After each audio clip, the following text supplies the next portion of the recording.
Veio a guerra. Na guerra houve uma liberdade dentro dos cadetes, nós tivemos liberdade de torcer pelos aliados, ou torcer pelos alemães. E então a gente fazia os mapas de situação, pegava um mapa, qualquer mapa mundo, e colocava as batalhas e tal, os vencedores, tinha apostas. Não, os alemães vão entrar na Rússia no dia tal, essas conversas de garoto. Aí dessas conversas de garoto ficou uma coisa gravada em mim que eu nunca esqueci mais. Uma foi que quando houve a guerra, houve logo a divisão, quer dizer, do pessoal do lado dos aliados e tal, mas sem ninguém tomar um partido. E houve uma primeira reunião em 1939, lá no Panamá, e nessa reunião, todos os chanceleres, desde os Estados Unidos até aqui a Argentina, juraram ou fizeram um pacto de ficar neutro. Olha, a guerra é lá do outro lado do Atlântico, nós não temos nada com isso, vamos fazer a nossa guerra aqui de neutralidade, vamos vender para quem quiser alimento, matéria, perder essas minas, o ferro, tudo que tiver de mineral.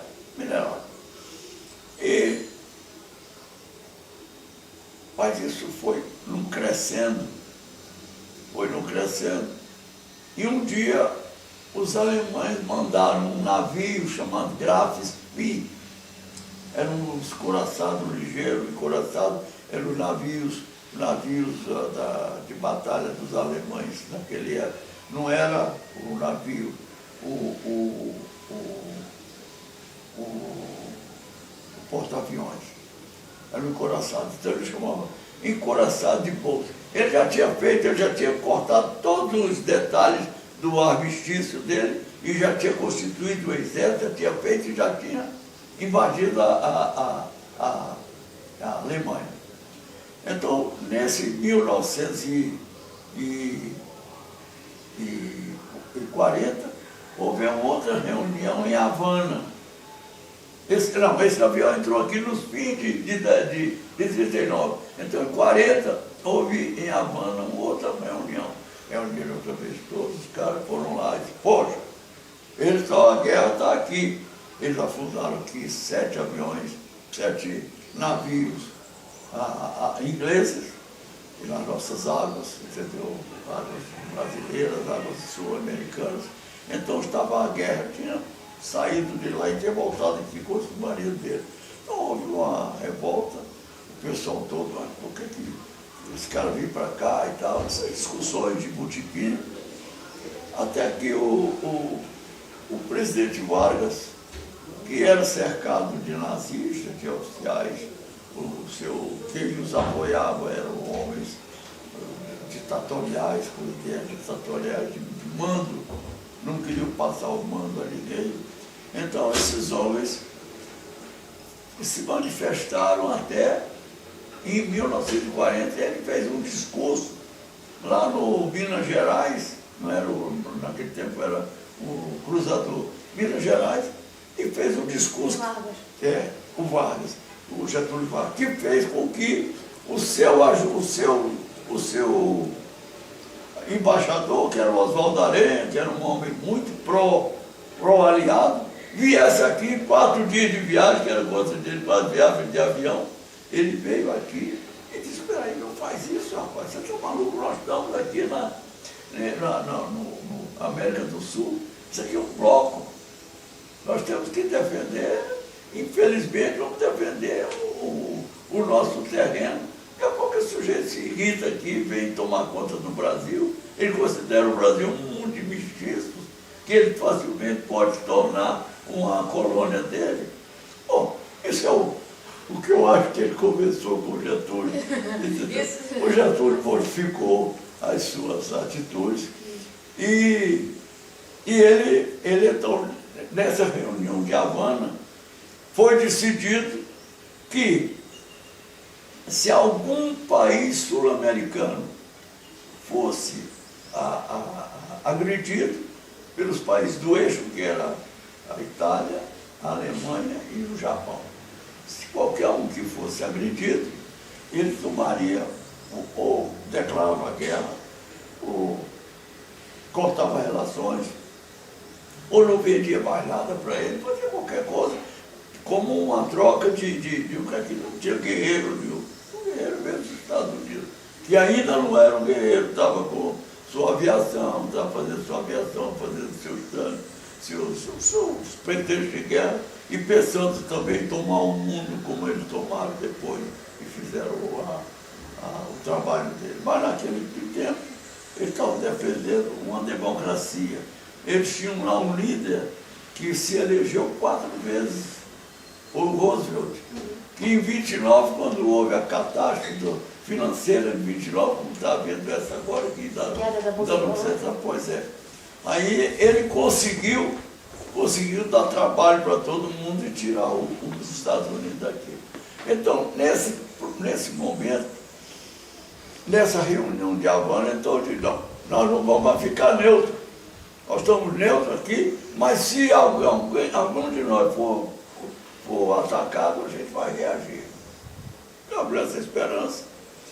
E o Graf Spee foi destruído, a Inglaterra mandou 3 cruzadores para cá, esses 3 cruzadores afundaram o Graf Spee, ou melhor, eles tiveram uma batalha, o Graf Spee era muito mais forte e afundou até um do navio dele, era o Ajax, o Essex e o Cumberland, e o outro, Aquiles, 4, e um deles foi até afundado. Mas deram um tiro neles, eles fizeram um ataque de lobos, cada um de um lado, e ele não tinha artilharia para cercar os 4 navios. Ele levou um tiro e esse tiro pegou nas máquinas. E eles recolheram, foi lá perto dali de Punta del Este, ele foi para o Uruguai, no dia 13 de dezembro de 44. Quando chegou em 17 de dezembro, os ingleses ficaram em cima e disseram, ou vocês saem, mano, esses caras saíram daí, ou nós vamos afundar ele aí no teu porto. Então, o Uruguai não teve mais jeito que tirar os alemães de lá. Eles trouxeram o navio e dinamitaram o navio na frente de todo mundo, entendeu? Houve que muitas testemunhas de vir o avião explodir e morrer todo mundo lá. E sair todo mundo de lá. Todos saíram, inclusive o comandante. O comandante, quando chegou em terra, deu um tiro na cabeça do hotel e matou-se. Ele tinha contas a ajustar com o Hitler, que o Hitler não admitia derrota. Preferiu ajustar com Deus, né? Bom, então não sei se está com Deus, não sei se eu... Não, podia, não sei com quem. Então veio a guerra está aqui, reuniu, houve a Havana. Bom, aí veio em 7 de dezembro de 41, Pearl Harbor. Quando veio o Pearl Harbor, outra reunião, essa aqui no Rio de Janeiro, a 3ª reunião. Nessa 3ª reunião, então, o Oswaldo Aranha foi quem dirigiu a reunião e a declaração dele foi romper as relações com o Hitler, com a Alemanha, ou com o eixo. Quando ele rompeu as relações, o Hitler achou que aquilo era um desaforo muito grande e até sugeriu que se bombardeasse Santos, Paranaguá, São Francisco e Rio Grande. Na marinha deles, os técnicos da marinha, o Donald e o Roder, eles resolveram, olha, o seu Hitler, o seu filho, não faz isso, que pode lá tem muito alemão, nós temos colônia de Alemanha, porque para quem quer fazer uma colônia lá e tomar o Brasil, já tem gente lá e tal. Então melhor não atacar, mas eles têm uma estrada só, o Brasil só tem uma estrada. Agora a estrada ela é marítima, ela tem 7.400 quilômetros de costa. Então vamos deixar eles navegarem lá. Aí vieram para cá e começaram a guerra submarina. E então eu vou te dar agora. Então a guerra começou por aí, pelo mar. Foi pelo mar. Então eu vou te contar agora como é que começou isso. Então eles começaram a atacar navios nossos, sem declaração de guerra. Não tinha declaração de guerra. E ninguém declarava guerra. Então a mocidade brasileira, os estudantes brasileiros foram à rua, os daqui, ali ou do Catete de Direito, da Praia Vermelha de Medicina, de São Francisco de Engenharia, pessoal de Direito e Engenharia lá de São Paulo, pessoal de Medicina e de Direito também lá da Bahia, lá do Pernambuco, lá do Paraná e lá do Rio Grande do Sul. Pode continuar falando. Eu vou fazer um ajuste aqui, mas pode continuar falando, não tem problema não. Está gravando aqui. Está gravando, pode ver. Então o que é que eles fizeram?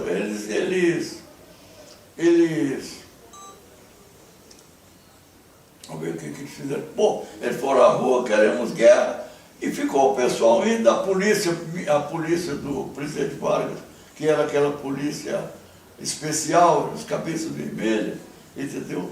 Eles aí caíram de pau nos estudantes. E houve um fato aí que é interessante para você saber qual era o espírito do brasileiro nessa época. Eu estava na escola militar em 39, em 40, houve o coronel Fiuza de Castro, que era o nosso comandante. Esse Fiuza de Castro foi o sujeito que muito mais tarde quis dar o golpe, antes de 64, e foi escalado para substituir o Lott. Esse você vê que veio de tradição. Tinha um filho que até foi tido como um grande torturador. Esse rapaz, graças a Deus para ele se saiu do Sicuro, nunca mais ninguém falou no Fiozinho. Mas o Fiuza de Castro, então, ele convidou o adido militar e o embaixador para ir à escola militar. Eles foram à escola militar, houve aquelas formaturas.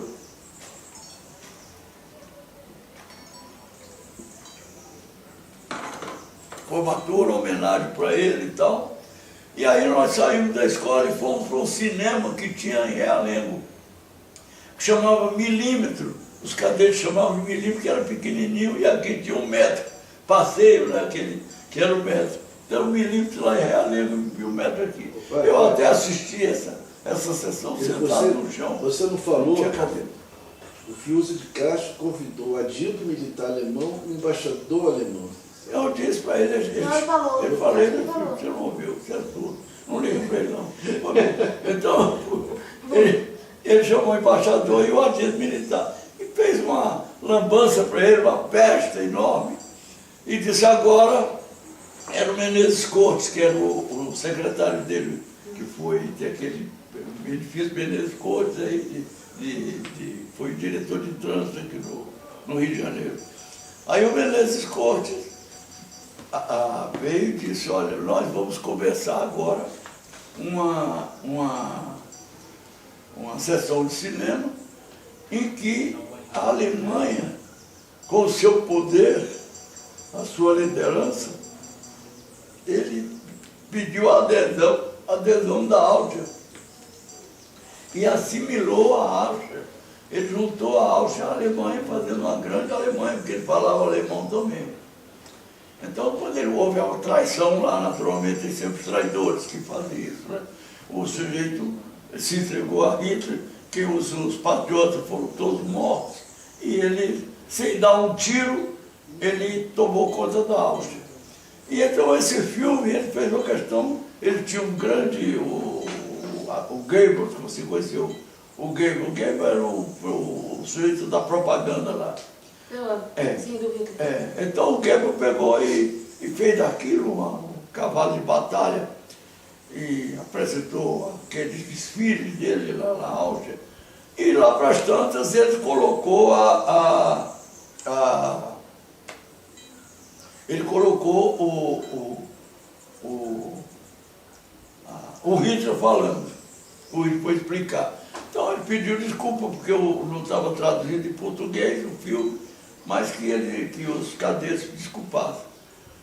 Mas aquilo foi muito já para os cadetes, entendeu? Para os jovens brasileiros militares.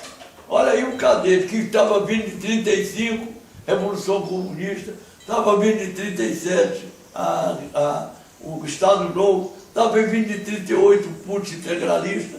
Então, os cadetes, quando o Hitler começou a falar, aquela coisa cultural, aquelas ademanes, usava muito as mãos, aí saiu uma vaia na escola militar. Foi a coisa mais interessante que eu assisti na minha vida militar, porque eu nunca tinha visto cadete da vaia. Eu já tinha dado vaia como estudante e tal, mas como cadete, aquilo teve uma repercussão muito forte. Ele mandou acender a luz e o Chico disse, olha, isso não é digno de a vaia, é digno dos moleques, só moleque da vaia. Nós estamos aqui com as maiores autoridades da Alemanha, nossos convidados, e vocês estão fazendo uma desfeita dessa. O comandante mandou eu apagar a luz e vamos começar outra vez o filme, e eu quero ver quem que manda a vaia. Aí foi pior a vaia, porque quando começou que o instrutor, aí veio uma vaia pior ainda. Sai fora, bandido, não sei o quê, ditador! Aí foi aquela gritaria, eles acenderam a luz, nos levaram então para a escola. Lá nós ficamos numa posição de frente para o sol. Era a escola militar do Realengo, era colocada na porta para este, oeste era o fundo. Nós fomos para o segundo pátio, e no segundo pátio, em vez de estar olhando para cá com o sol nas costas, ficamos olhando para o sol. Passamos lá 1h30 ou 2 horas, não me lembro, não tinha relógio. Mas eu me lembro que passamos grande parte do tempo. E o Menezes Couto era sempre baixinho, ágil, com a voz muito metálica, e disse, eu quero saber quem deu a vaia. Mas naquele tempo não tinha o dedo duro. Olha só, não tinha o dedo duro. Não existia um dedo duro naquele tempo? Não tinha o dedo duro. Ninguém disse que deu a vaia nem nada. Resultado, ele nos levou então para a escola, não agora, e acabou tudo. Ele ficou ali. Então, todos os estudantes, inclusive os fardados, eu não me lembro da Maria, fez alguma coisa, mas os estudantes todos, quem pensava, porque o povão hoje é sindicalizado, é um perigo que o cara que quer, se no sindicato faz uma greve, e aí ou dá ou desce, o camarada fica preso à greve, é uma força que tem. Naquele tempo eram os estudantes tinham força, eram jovens, e iam para a rua dar vaia, e jogar pedra, e fazer o que eles pudessem, e querer a guerra. Aí houve a guerra, o Getúlio declarou a guerra, no dia que os alemães atacaram o Baependi, foram os primeiros soldados brasileiros que foram mortos. Foram 200 e poucos, ou 300 e poucos soldados mortos no naufrágio do Baependi. Então o povo se assanhou mesmo, cada dia aumentavam mais os protestos. Então ele reuniu o gabinete e começou a Segunda Guerra Mundial, na qual eu tomei parte. Eu tomei parte como voluntário. Quais foram os motivos reais que levaram as Forças Armadas a colocarem o senhor na reserva? Bom, desde que houve a primeira eleição, que foi escolhido o presidente Dutra, o Eurico Dutra, ele era um homem do Getúlio. E o pessoal da UDN, aí criaram os partidos UDN e PSD. Então a UDN preparou o brigadeiro Eduardo, que era um homem que fez a guerra lá na segunda zona aérea, quer dizer, no Nordeste. Eu até lutei lá, fiz patrulha lá durante a guerra. E foi um sujeito, era um sujeito muito justo, quer dizer, muito justo, não, muito rígido nos seus princípios ditatoriais, que ele era muito ditador. se ele fosse a presidente, provavelmente, ele ia fazer uma tentativa de acabar. Isso é o que eu estou dizendo. E votei nele para ser o patrono da aviação, da Força Aérea, tudo. Eu sou torcida dele. Era um homem inatacável moralmente, como correção, mas ele era muito autoritário. Então, ele dizem que ele convidou do Poxa Dutra, pelo menos faz uma oposição, como que ele diz, você não vai levar voto nenhum. Mentira. E quem levou mais votos foi ele. E a primeira eleição aqui foi feita pelo o PSD. O PSD o resto de Getúlio tinha acabado de sair de Getúlio fora dessa coisa toda. Aí fizeram a eleição e o Getúlio vivia lá em Itu e aí começou uma oposição. Segunda eleição, o Brigadeiro se apresentou, Getúlio veio no braço do povo, se elegeu, naquele tempo ele podia se eleger em qualquer estado, então ele foi eleito em 7 estados, foi eleito senador em 7 estados, o Getúlio. Aí, vamos botar o Getúlio outra vez, botou o retrato do velho outra vez, aquela música que tiraram o retrato do velho, bota o retrato do velho outra vez. Então o Getúlio veio, assumiu a presidência. E a UDN ficou. Então eles não puderam nunca tomar o poder com o voto. Eles só tomaram o poder em 64, a força. E a força ainda até ajudado pela 4ª Esquadra Americana, que estava perto de Vitória, e qualquer reação que houvesse aqui mais forte, eles entrariam nessa coisa. Deveriam entrar, porque hoje o Lincoln Gordon, quando já morreu, ele fez o livro dele, ele conta toda essa história.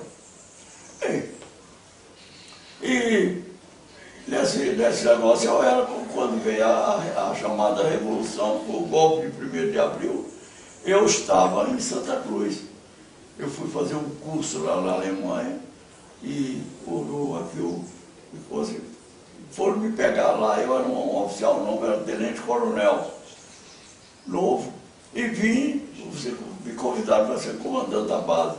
Larguei o curso lá e eu venho comandar a base. 2 companheiros meus me telefonaram para Munique e disseram, pô, Rui, você não está sabendo o que está vendo aqui, está uma loucura, ninguém mais está obedecendo ordem, entendeu?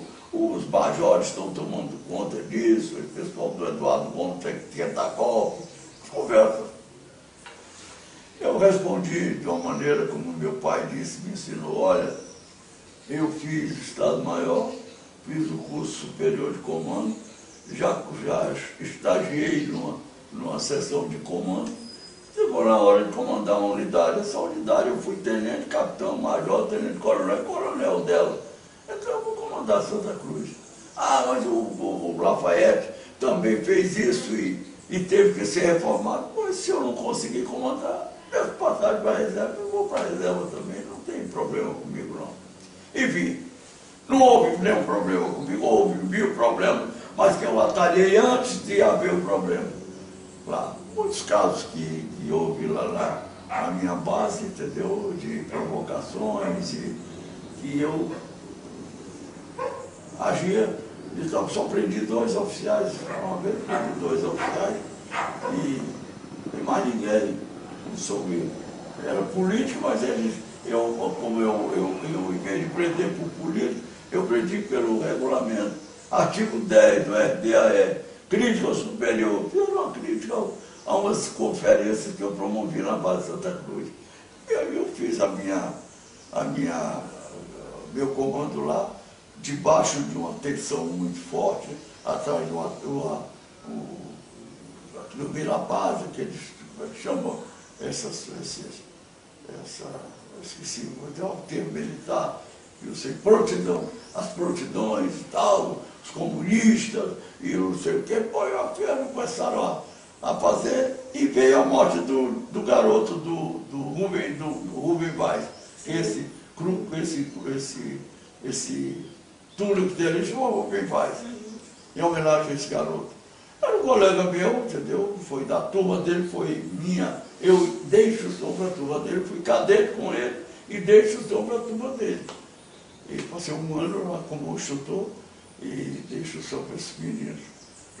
Porque eram meninos feito eu também, todos nós éramos garotos. Bem, e nessa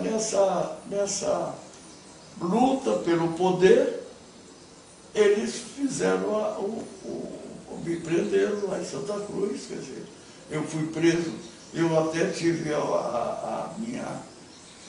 uma história que eu conto com muita alegria e orgulho, é que fui o único oficial comandante de uma unidade que não fui preso na hora de madrugada, que não passei o comando correndo, que não fui preso em casa também, e fui preso por telefone.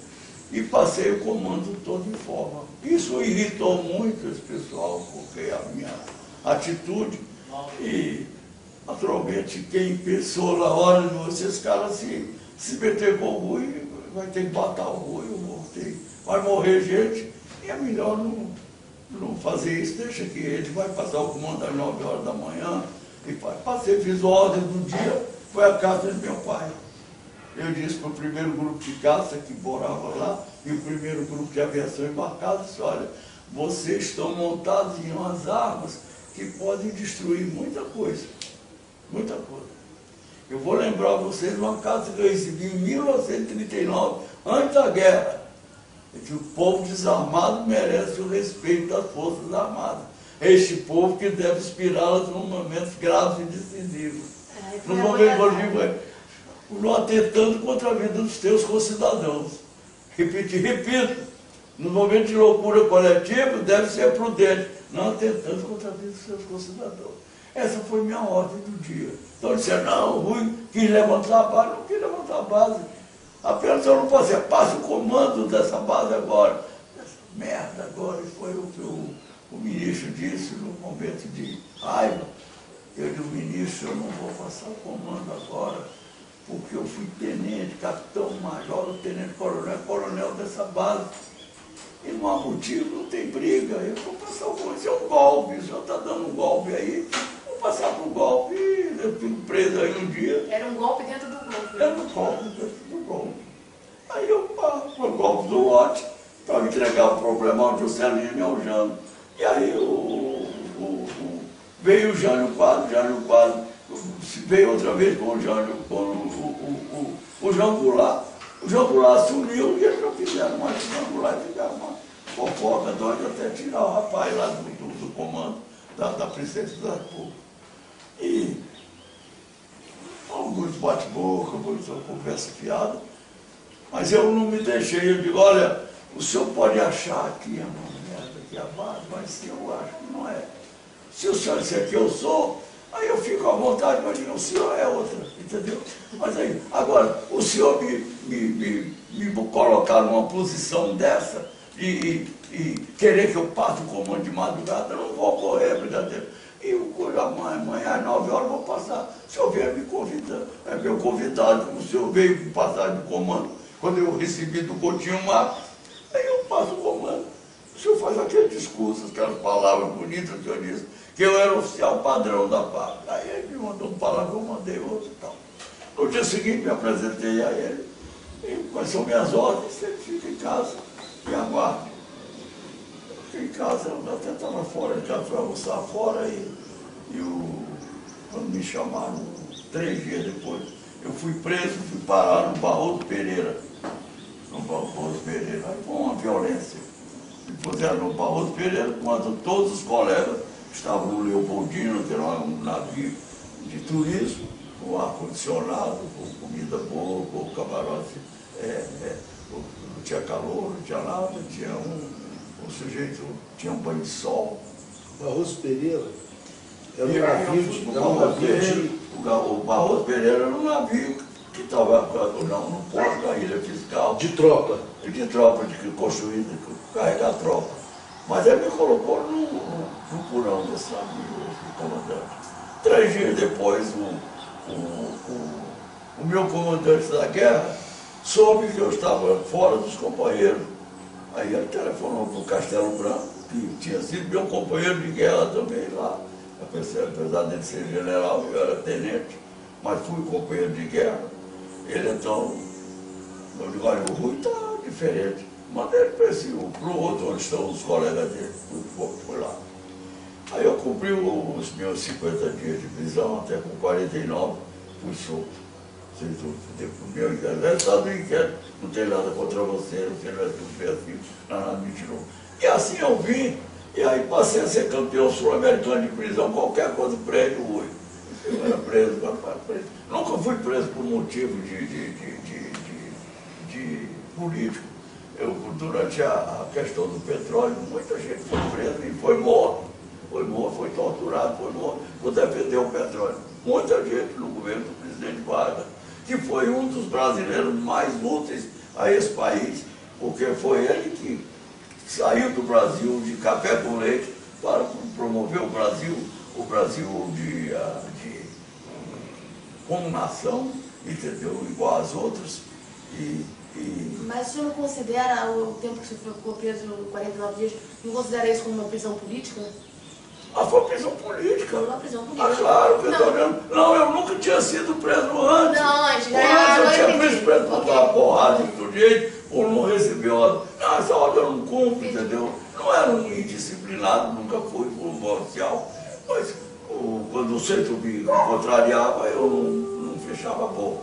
Eu dizia, eu não devia ser um brigadeiro, porque isso é muito selecionado, e homens desse tipo, dizem as coisas muito a verdade, não andam para frente na correria, porque tem muito puxando o saco dos outros. Bom. Você falou que tinha umas conferências que o senhor fazia e que isso incomodou. O que era o teor dessas conferências? O que incomodava nessas conferências? Pelo seguinte, porque o livro de instrução do Estado-Maior, ele dizia que o comandante podia promover conferências, entendeu? De esclarecimento aos seus comandados sobre a questão da reforma agrária, e que esse foi o ponto-chave, entendeu? Eu fiz a conferência com o padre Helder Câmara, foi uma Páscoa dos militares, eu então levar o padre Helder para fazer essa conferência, porque o padre sabe tudo de coxa, é um cara que entende hoxa, vai falar. Por exemplo, porque tem muita gente que engole a hoxa, nem sabe que está engolindo a hoxa. Ainda hoje eu vejo, vai dar boca e leva. Então eu fui e disse, olha, eu quero uma conferência para Delta, que o senhor faça, diga sobre o cristianismo, diga sobre João 23, para esclarecer, diga por que a gente toma a hoxa consagrada, por que tem a Páscoa dos militares, que é a época da Páscoa. Aí ele fez a conferência. Na conferência, no meu auditório de umas 500 pessoas, no cinema da base, e muita gente também sentada no chão, eram os sargentos. Eu tinha 750 sargentos, 175 oficiais, tinha cabo, soldado e médico, tinha um diabo lá. E então ele falou e um sargento lá pediu para fazer uma pergunta. Aí eu pedi uma coisa, o padre João 23, na sua pregação aí, ele falou de terra em passe. Eu disse, opa, não é isso que nós estamos tratando aqui,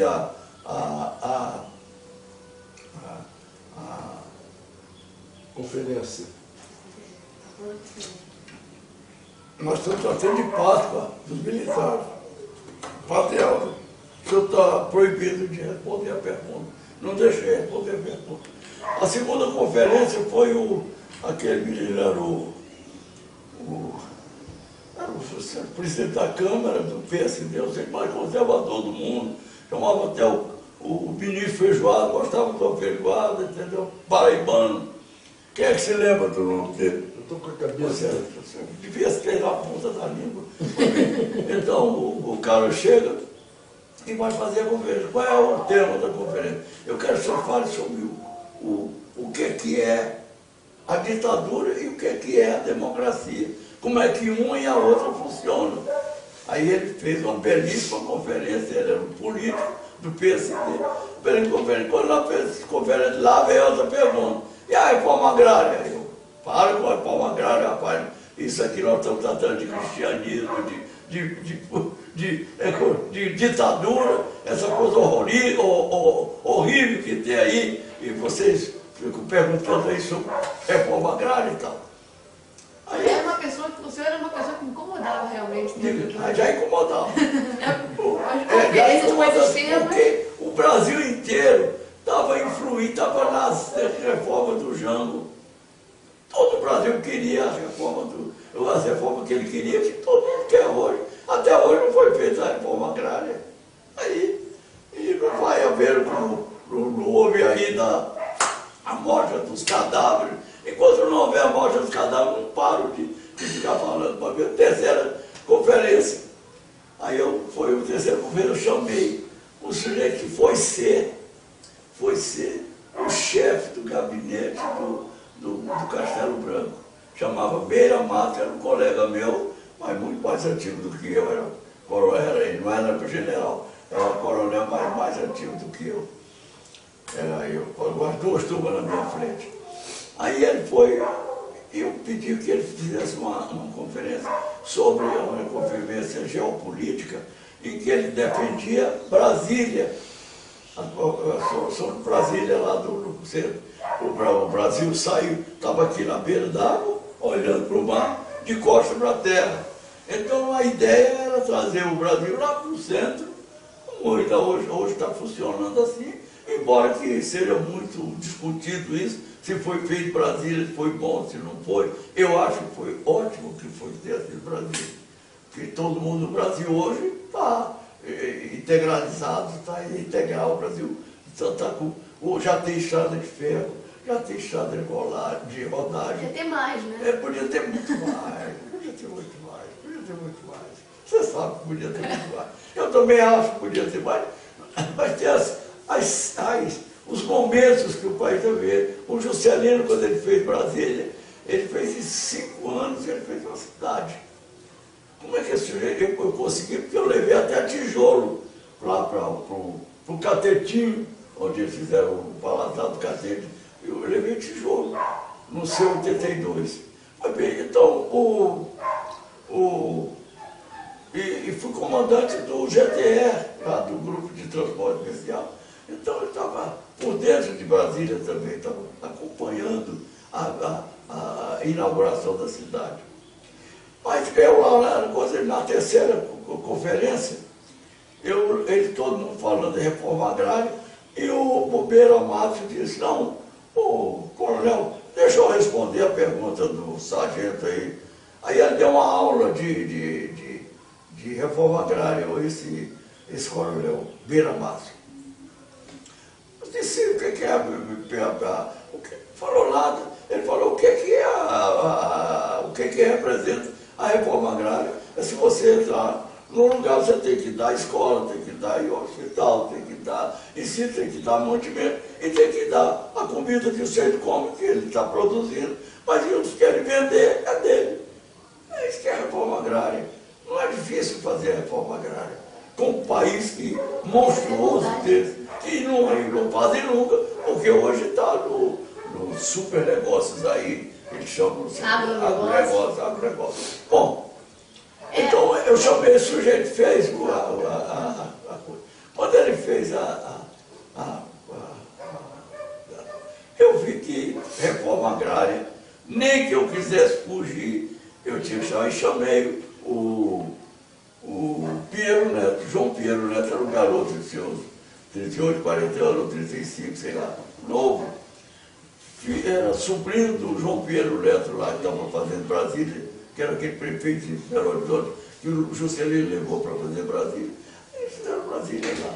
E ele, então, lá na reforma agrária, ele falou, E os oficiais não acharam bom o que ele falou.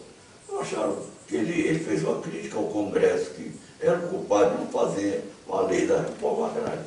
O João Goulart não tinha nenhuma prática de comandar.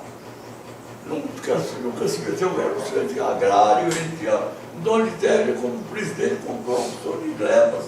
Aí ele achou que não estava nessa. Ele queria fazer a reforma agrária. Naturalmente ele botava a terra dele também no meio, isso ia ter prejuízo, mas ele não tinha sentido. O chefe dele era o Assis Brasil, o general Assis Brasil. Era um homem que não tinha liderança nenhuma, nem mandava em ninguém. Ninguém não mandava nada, ninguém mandava dinheiro, meu menino. Então, esse povo foi enganado. Ele foi enganado e continua sendo enganado. Agora, no meio desse povo, tem os estudantes, tem os caras como eu, tem você, tem meu filho, tem esse rapaz que está, tem o professor Mauro que está olhando aí se está funcionando ou não. Tem todo mundo metido nisso, que não pensa assim, como eles pensavam. E como agora não pensa, eu duvido que haja agora um golpe militar. Eu ia perguntar, isso era uma outra pergunta que eu ia fazer mais pra frente. Você não acredita no novo Eu não golpe? acredito no novo, embora que em 1964, eu cansei de dizer, olha, não façam isso, que isso vai terminar num golpe, esses caras vão botar o Jango para fora, porque eram coisas que eu nunca vi.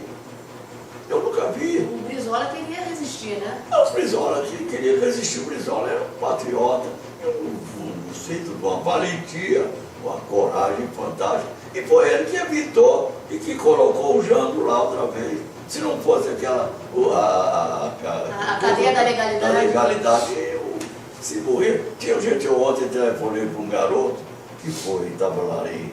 Depois quando chegou o comandante lá, lembro o nome do coronel que estava comandando a ele, e disse, vamos atacar o Piratininga. Aí esse rapaz, eu sujeito engraçado, ele foi caçado por isso. Ele disse, olha, eu não contem comigo, não. Eu vou atacar um Piratininga tão bonito, eu não vou atacar um Piratininga, não. Não dê essa ordem para mim, então você está preso, aprendendo o cara ali. E por aí foi assim. Então eles pegaram, tiraram o direito do sujeito, eu fui primeiro passado para a reserva, dos 4 ou 5 mil, 15 dias, passado para reforma. Reforma não tem mais direito a nada. Eu era um velho, seria um velho cara que está na reforma, reformado, porque era aleijado, porque está velho e tal. Depois quiseram me expulsar. Expulsaram vários colegas foram expulsos. E as viúvas foram viúvas de marido, viúvas de marido vivo. Aí aconteceu uma coisa dessa. Aí quando eu era do voo, e proibiram de voar, tiraram o voo da gente. Então eu vejo agora nessa questão que eles ainda não se acomodaram, não tem uma ideia firme ainda sobre isso, por medo, por covardia, por falta de inteligência, por medo de, sei lá, de revanche, essas coisas que ele fez de revanche. Ninguém quer fazer revanche de ninguém. Era outra coisa que eu ia falar, não existe isso de revanche? Não existe no espírito de revanche, eu não tenho. O cara que me fez, me botou, me encapuzou, me mandou sargento para me prender. Eu fui preso por sargento, o Pedro Luiz foi preso também nesse dia. Quando eu cheguei lá, soltei o Pedro Luiz e fui para a cadeia, fui para um RECMEC, o mecanizado, Campinho. Mecanizado, lá em Campinho. Marechal entendeu? Em Campinho. Fui para lá. Torturado? Fiquei em frente a Chegou a ser torturado? Torturado, foi. Não, torturado porque... Física não, mas ambiental. Me puseram um capuz, eu era coronel, no dia 3 de novembro, olha, 6 anos depois da Revolução. Então, eu estava com uma firma, de que eu não como eu era proibido de voar, eu fiz de fubá, mimoso, de pipoca, grão de bico, arroz, feijão, sol de cadeira, sol. E quando chegou depois, fui vender apartamento, vim de máquinas pesadas, aí fui uma firma, me contratou para ser diretor comercial. Fui diretor comercial com um projeto de um salário mínimo, entendeu? Para poder viver. Aí eu fiquei 1 ano, aí montei uma firma. Essa firma chamava Jamboque, Jacel Jamboque. distribuidora de valores, entendeu? Era uma distribuidora. Eu comprei uma casa de patente, fui obrigado a comprar. Para comprar foi preciso o Médici deixar, ele era separado do SNI, deixar. Então uma série de perseguições mesquinhas, coisa pequena de sujeito vil, de sujeito que não tem nada na cabeça. E que não conseguiria tomar o poder se não fosse pela força. Só fizeram poder pela força, só pela força. E não vão conseguir o poder, esses caras não vão poder. Eu acho que a dona Dilma não vai perder uma eleição com esses caras, não. Acho que não vai. Outra coisa que você não deve ficar é o seguinte: enquanto não abrirem as covas, não disserem aqui estava fulano, ali estava fulano, não tem jeito. Eu ia falar sobre isso. Qual a importância para a sociedade disso? Qual a importância que isso seja aberto, que isso seja revelado? Qual a importância? Isso é importante, porque para você lembrar, é só se você é casado e ainda não tem filho, não tem filho. Então você pega uma mãe de um filho, e que o filho estava na faculdade, de repente sumiu de casa e foi lá para onde? Lá para Araguaia. Para Araguaia. Chegou lá no Araguaia, eu já conversei com colegas meus que estavam no Araguaia, homens que dispostos, disseram: Rui, lá não tinha quartel. Não tinha quartel, nem para nós, nem para eles. Não sei se não tinha para nós ou para eles, porque eles estavam armados até os dentes. Sabiam lutar na selva. Foi aquele pessoal do CIG, que era o Centro de Instrução de Guerra na Selva, lá uma organização fantástica do Exército. Graças a Deus já tem, e é difícil que americano ou qualquer um estrangeiro ou europeu põe os pés lá sem ser dono da casa. Não pode. Lá nós estamos em condições de defender a Amazônia, com o exército, com o povo brasileiro, o povo que vai à praia, joga futebol, Mas o grande coisa é o seguinte: ninguém pode se suportar perder o seu filho e não saber onde é que ele está. Poder nem enterrar. Minha filha, isso é uma covardia. O sujeito, isso é uma coisa digna do torturador. O que é o torturador? O torturador é um infame. Ele não tem tempo para ser julgado. No mundo inteiro, quando ele pega o sujeito aí do tempo da guerra, eles põem o sujeito na cadeia, na forca, matam o camarada, eles acabam com ele. E era também o que deveria acontecer aqui? Não, aqui eu não acho que não ia acontecer. Por que não acontece isso aqui, querido? Mas o senhor Não acha que tinha, deveria? lá na Alemanha era uma coisa, era um ódio esse. Esse jeito nascia, ele já tirava, com 5 anos, ele tirava o garoto da mãe, a família entregava para o Estado, o garoto do Hitler conseguiu essa coisa. Então aqueles nazistas eram loucos, aqueles caras não tinham. O senhor acha que não aconteceria aqui? Absolutamente Não aconteceria, mas o senhor acha que deveria acontecer? Que era certo que acontecesse? Porque recentemente o Superior Tribunal Federal decidiu que a lei de anistia ela é abrangente aos torturadores. Porque eu Né? O senhor acha que é correto que ela seja Não é justiça, porque na lei universal, o torturador não tem tempo para ele ser julgado. Qualquer crime tempo. contra a humanidade. É crime contra a humanidade. Esses são covardes. Tem um filme aí eu acho que era numa televisão dessa aí, que eu tenho acompanhado a tortura. Os caras simulam a tortura lá, os bandidos, um sujeito sem consciência sem alma, covardes, entendeu? Não tem. Eu digo para meus colegas, eles até pedem a rua, você não alivia nada, eu não alivio, não posso aliviar, pai. Eu só não fui morto, porque eu não estava mais no tempo, já tinha o Herzog, salvou a gente, quer dizer, o Herzog e o Jorge O operário, Fael.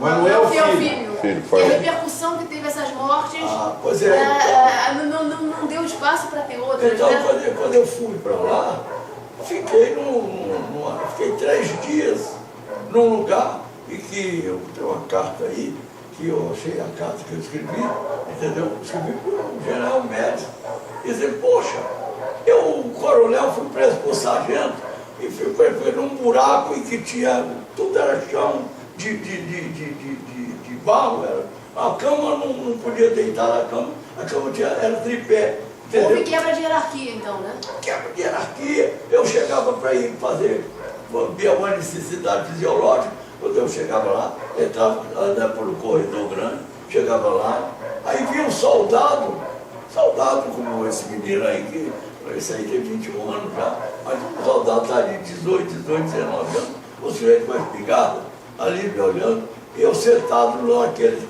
de botar os pés e ter que acertar, não acertar, não olhava tudo. Pô, bem, então, isso é uma infâmia, isso é uma covardia. Mas quer dizer, o senhor considera então que o senhor hoje está plenamente anistiado? Não, o senhor também não estou nada. Não, porque o senhor falou que. Assim, mas Não, em 88 foi ampla geral e restrita, mas não para o Ele senhor. me pôs como coronel, eu fiquei como coronel, já era coronel, como coronel, ganhando a mesma coisa que eu ganhava, um pouco mais, porque eles pagavam os adicionais que eles me tiraram o direito. Pô, eu vim e veio a Constituição. Quando veio a Constituição, caiu o artigo 181 e em 1969, com o AI-5, entendeu? Veio o AI-5, eles mudaram mais a Constituição mais uma vez, a Constituição de 46. E nessa Constituição, aí eles disseram o seguinte, não tiraram o meu direito à promoção. Pela Constituição não tiraram o direito de governo. Mas fizeram o artigo 181 que diz assim, todos aqueles que foram atingidos por atos de exceção não têm direito a reivindicar nem benefícios administrativos, nem benefícios Foi o que o Ivan falou também. Então, muito bem, né? Então, fiquei quieto. Até que veio a Constituição. Quando veio a Constituição, no dia que eu fui cassado, ou no mês que eu fui cassado, até aquela lei que o Castelo Branco fez em setembro, que terminou em setembro de 64, ele dizia o seguinte, que aqueles que tiverem a lei do serviço de guerra e a lei de tempo de serviço, têm direito a 2 promoções na reserva. A primeira coisa que eu fiz foi entrar na justiça e pedir minha promoção a brigadeiro. Isso em 88. Brigadeiro. Eu não fui anistiado por guarda brigadeiro, não. Eu tenho o direito de tenente brigadeiro. E ainda não é. Não sou. Bom, isso eles veio, não pagaram por isso, não pagaram nada lá. Aí veio a segunda anistia que eu te disse que é ampla, geral e restrita. Essa do artigo 8º, do parágrafo 3º. Mas o senhor disse que foi ampla, geral e restrita, mas não para o senhor, não. Ou então não foi tão ampla, geral e restrita assim. Porque não pagaram, minha filha, não pagaram. Então eu não foi ampla, geral e restrita. Não, porque não estou cumprindo a lei. Porque não estou cumprindo a lei. Não foi cumprida a lei, e não vou cumprir a lei, não cumpriu para ninguém. Então eu ainda tive a sorte. E um colega meu, que era 4 anos mais moderno do que eu, ele ganhou uma indenização. Eu ganhei a metade da indenização dele. Ele me deram como se eu tivesse até 88. Mas vem cá, rapaz. Aí eu entrei na justiça e está rodando. Comissão da Verdade. Existem muitos pontos que estão sendo criticados nessa comissão. período amplo que está aberto para ser investigado, que é de 46 a 88, né? Um pequeno número de integrantes, falta de autonomia financeira, sigilo dos documentos. Como é que o senhor está vendo isso tudo, nessa Comissão da Verdade? Isso como mais vamos dizer assim, uma pressão desse pessoal que fez essa lei da VEC, que fez a chamada golpe de 64. Porque o Figueiredo, eu não entendo disso, mas o presidente do tribunal já disse, quando ele disse, a última palavra é o Supremo Tribunal Federal. Ele disse que o Figueiredo fez uma anistia, que anistiou os torturadores e anistiou os outros. Os outros não foram anistiados, porque eu ainda não fui anistiado, eu tenho direito e não fui anistiado.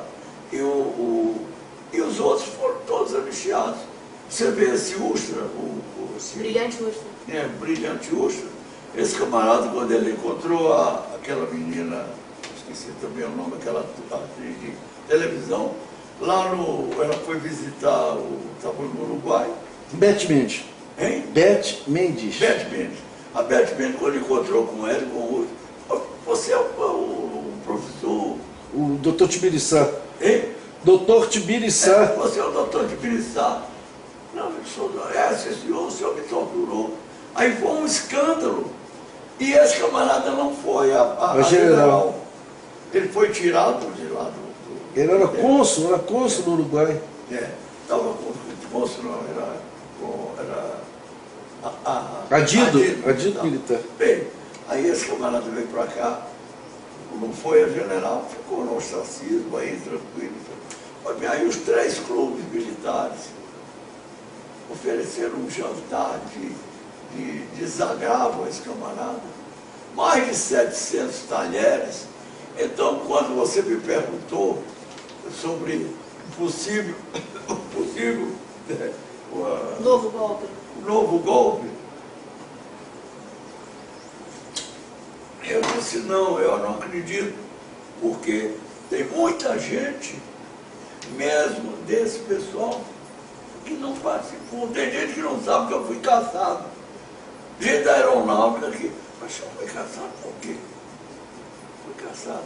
Porque eu estou lá sempre na aeronáutica, me distinguem muito, me tratam com muito carinho, com muita atenção, principalmente os mais jovens, entendeu? Querem saber as histórias todas.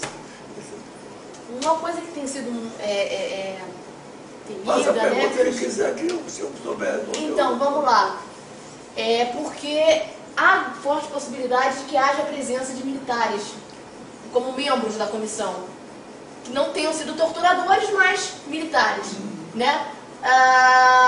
O que o senhor acha dessa presença? Você acha que deve haver militares na comissão? Até que podia ter militares, mas se for uma comissão democrática, entendeu? Se for um militar lá, ele vai lá para explicar por que houve, se ele quiser explicar, ou se ele puder explicar. Como ele nem pode, nem deve ir, vão para lá e vão sujeito para dizer o que eles têm que querer, porque olha, minha filha, eu nunca vi uma coisa tão forte como o medo que o civil tem de militar. Em plena... Tem razões para isso, né? Ave Maria, tem razão, eles estão cheios de razão, porque a política do Brasil é toda de militar mesmo, militares aqui. Fizeram a república, fizeram tudo.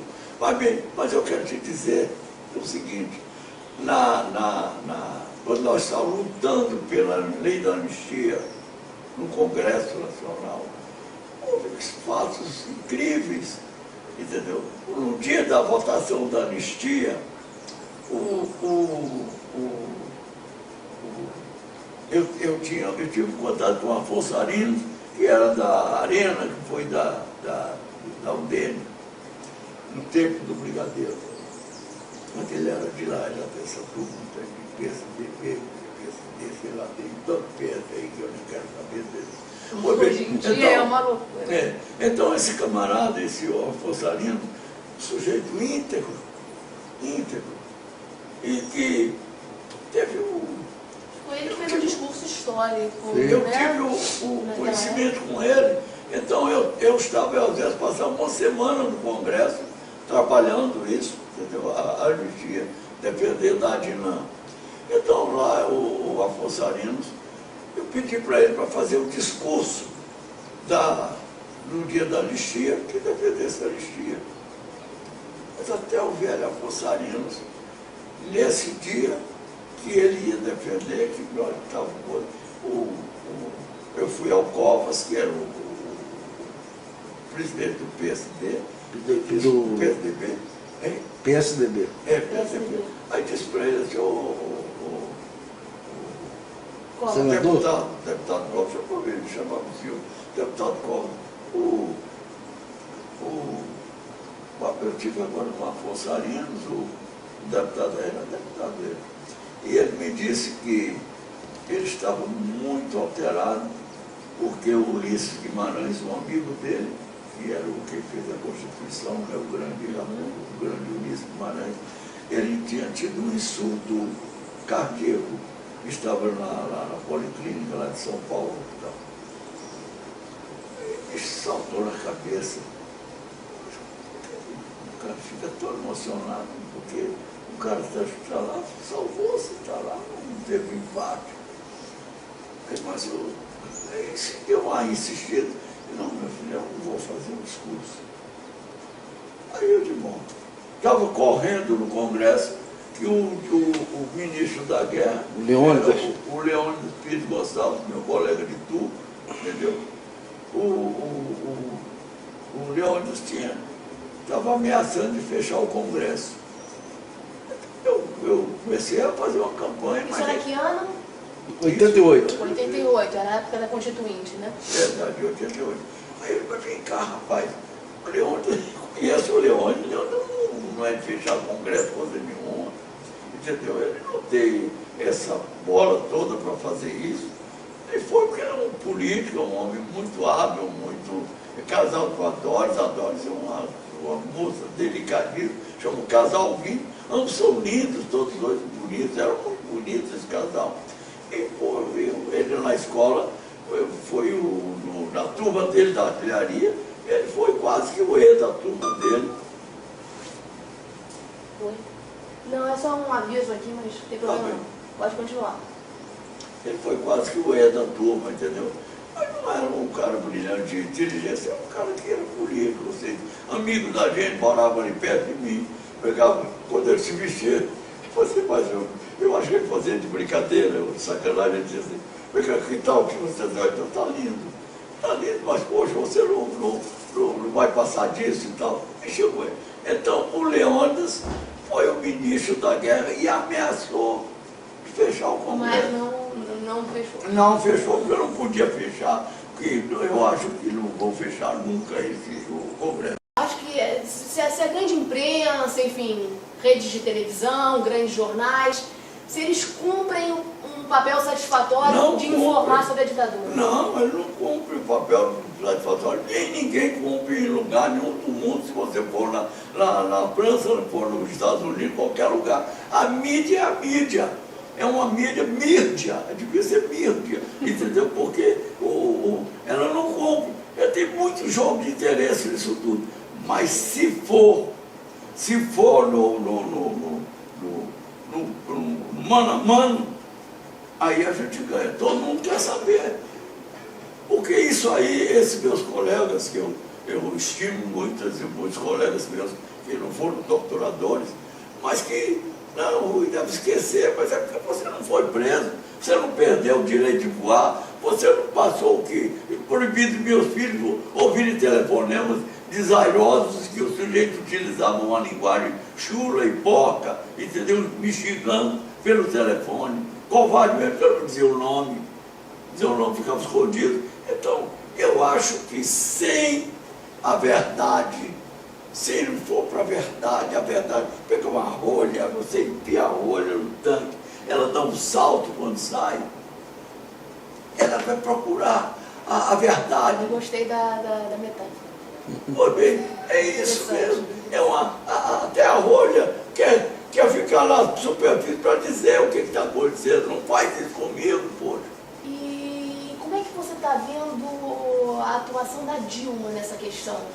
Olha, Nessa questão de abrir os arquivos, Dilma, você acha que ela está empenhada nisso? eu acho que ela está empenhada de cabeça nisso, ela está indo para a cabeça. Só que o sistema não permite que ela faça o que ela pensa que pode fazer. Ela sozinha Eu realmente. nunca falei com essa senhora, mas tinha vontade de falar com ela, entendeu? Tinha sido, eu falei com a juíza, uma que saiu agora, uma juíza do Supremo Tribunal. Aquela bonita, aquela moça que saiu. Eu sei, mas não lembro o Pois nome. bem, então ela não Mas eu pode. sei quem é. Mas ela está fazendo uma coisa inteligente. O Lula, eu tive um acesso com o Lula, quando ele escreveu um livro, que ele escreveu foi aquele rapaz, que escreve um livro de biografias, cara, meu amigo, que era o pai, teu o filho, e teu o neto, são 3 caras brilhantes, inteligentes e jornalistas assim como você. Esse rapaz, ele me convidou, quem escreveu foi o filho, a biografia do Lula. Eu fui lá no Castilho Atlântico, aí lá no Porcês, e comprei o livro do Lula, ele fez uma assinatura lá para mim, eu guardei o livro dele. Aí um dia, estava, olha, guarda os livros aí, porque eu escondi o livro do Lula. Ainda já em pleno período já da gente está vivendo. É horrível, olha, eu vou te dizer uma coisa. A verdade É fundamental. tem que aparecer. Queria que o brigadeiro Rui Moreira Lima respondesse aqui para mim a pergunta título do meu site. Quem tem medo da democracia? Quem tem medo da democracia? Eu estou engraçado com isso. Eu nunca pensei nessa pergunta, é uma boa pergunta. Mas olha, como eu não tenho medo da democracia, entendeu? E adoro a democracia, e meu pai, naquela carta que eu recitei para você, me ensinou o que era democracia. Então, minha filha, só quem é muito, que está devendo muito, tem a consciência muito pesada, entendeu? E que já praticou atos antidemocráticos, principalmente aqueles que exerceram ditaduras, que foram discriminatórios nas suas atitudes, assim, perseguindo, matando, e torturando, e fazendo. Esses têm medo da democracia, eu tenho certeza que têm medo da democracia.